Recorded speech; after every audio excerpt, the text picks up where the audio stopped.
Petrol diesel పై excise duty తగ్గిస్తూ కేంద్రం నిర్ణయం తీసుకుందన్నారు dealer association president Amarinder Reddy. Dollar rate మారడంతో క్రూడ్ ఆయిల్ ధర పెరిగిందని తెలిపారు. ఆయిల్ కంపెనీలు పెట్రోల్ డీజిల్ ధరలు పెంచాల్సిన పరిస్థితి ఏర్పడుతుందన్నారు. చాలా మంది నేరుగా పెట్రోల్ డీజిల్ ధరలు తగ్గుతాయని భావిస్తున్నారని పేర్కొన్నారు. ఇప్పుడున్న పెట్రోల్ డీజిల్ ధరలు తగ్గబోవని క్లారిటీ ఇచ్చారు. ధరలు పెరగకుండా ప్రజలకు ఇండైరెక్ట్ గా లబ్ధి కలుగుతుందంటున్న అసోసియేషన్ ప్రెసిడెంట్ అమరీందర్ రెడ్డితో మా ప్రతినిధి Prem face to face.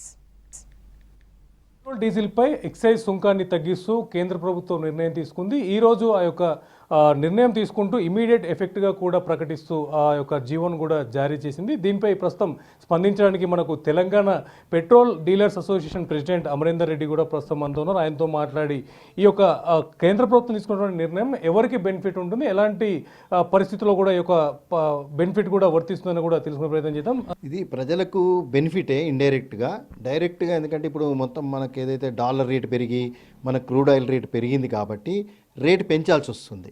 So అది రేటు కనుక పెంచితే ప్రజల మీద భారం అవుతుందని, దానివల్ల మనకు ఎకానమీ మీద కానీ రకరకాల నిత్యావసరాల వస్తువుల మీద కానీ దీని ప్రభావం ఉంటుంది. అంటే రేట్లు పెరిగిపోతాయి అప్పుడు. అందుకనే మన కేంద్ర ప్రభుత్వం ఏం చేసిందంటే ఆయిల్ కంపెనీలకు వెసులుబాటు ఇచ్చింది. ఇప్పుడున్న పరిస్థితుల్లో ప్రజల మీద భారం మోపకుండా ఏదైతే ఎక్సైజ్ డ్యూటీ కడతారో దాన్ని వాళ్ళకు ఉరుటు కలిగించింది, అంటే మినాయించింది. ఇంత 13 రూపాయలు కట్టేది 10 రూపాయలు తగ్గియడము అలాంటి చర్యలు తీసుకున్నారు. మనం గతంలో కూడా యూపీఏ గవర్నమెంట్లో కూడా మనం చూసాము. 120 రూపాయల డాలర్ ఉన్నప్పుడు 70 రూపాయలు పెట్రోల్, 4 రూపాయలు డీజిల్ అమ్మినప్పుడు ఏదైతే భారము ప్రజల మీద మోపకుండా ఆ రోజు కూడా కేంద్ర ప్రభుత్వం ప్రజల మీద భారం మోపితే మనకు నిత్యావసర వస్తువులు కానీ ఎకానమీ కానీ రకరకాల ప్రభావాలు చూపుతాయని గవర్నమెంట్ అబ్జర్వ్ చేసుకుంది. 2 లక్షల కోట్లు. ఆ 2 లక్షల కోట్లు ఆయిల్ కంపెనీలకు బాండ్ రూపంలో ఇచ్చారు.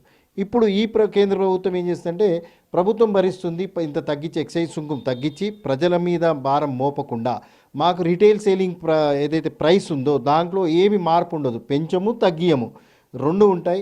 ఒక రకంగా ఇండైరెక్ట్గా ప్రజల మీద భారం మోపకుండానే ఈ చర్యలు కేంద్ర ప్రభుత్వం తీసుకుంది. అటు ఈ యొక్క పెట్రోల్ డీజిల్ ఇంపోర్ట్ చేసుకున్నటువంటి సందర్భంలో వేసేటటువంటి ఎక్సైజ్ డ్యూటీని కూడా పూర్తిగా తగ్గిస్తూ ఈ యొక్క నిర్ణయాన్ని తీసుకుందని తెలియజేస్తున్నారు. అంతేకాకుండా ప్రజలు కూడా ఎవరు అంటే డైరెక్ట్గా ప్రజలకు ఈ యొక్క పెట్రోల్ డీజిల్ ధరలు తగ్గేటటువంటి అవకాశం లేకపోయినప్పటికీ కూడా అటు పెరగట్లేదు కాబట్టి ప్రజలకు కూడా బెనిఫిట్ ఉంటుందని చెప్పి అటు petrol dealer association president Amarinder Reddy కూడా తెలియజేస్తున్నారు. కెమెరా పర్సన్ మోహన్తో ప్రేమ్ కుమార్, ఎన్టీవీ.